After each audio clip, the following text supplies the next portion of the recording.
Hello বন্ধুরা, তো দেখো আজকে দুজন মিলে আমরা নদী চলে যাচ্ছি। তো নদী চলে যাওয়ার জন্য গামছাটা ঘাড়ে নিয়ে নিয়েছি, দিয়ে কোমরটা স্টাইলটা মারি দেওয়ার পর ওইখানটায় যাচ্ছি।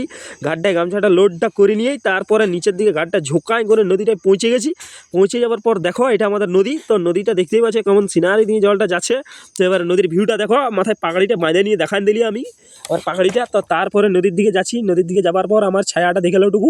তো তারপর নদী পৌঁছেই গেছি। পৌঁছে যাওয়ার পর আমি ঘাটটা পুরো পাগড়িটা বাঁধে নিয়ে দেখান দিলি নদীর ধারটা। সালা নদী ধারগুলো কেমন হয়ে গেছে। তারপরে দেখো পেথি মুখার মতন মুখটা করে দেওয়ার পর এবার দেখো দেখান দিলি আমি। দেখান দেওয়ার পর গামছাটা পরে নিয়েই পুরো নদীটাই গা ধুতে চলে গেলি। মানে গা ধোয়ার বলতে লাভ মারবো, তো মারলি নেই আর কি। মানে এবারে যাবো, দিয়ে যাওয়ার পর দেখো ঠান্ডা দমে লাগছে, ছাতিটা পুরো এরকম করে দিলি। দিয়ে দেওয়ার পর 2-3 ডুব মারার পর দেখো আরেকবার লাভ মারি দেবো। এ মারি দিলি ডুব। তো ডুবটা মারি দেওয়ার পরেই দেখো, তো ডুবটা মারি সালা লটকে রয়ে গেছিলি মনে জলটাই। তারপরে আমি গামছা গামছাটা খোলা গিয়েছিল ভাই আমার। দিয়ে তারপর দেখো গাটা ধোয়ার পর মুখ হাত পা মুছে নিয়ে আগের দিকে আরেকটা ব্লগার যাচ্ছে, দিয়ে এখানে কমেন্ট করে শেষ।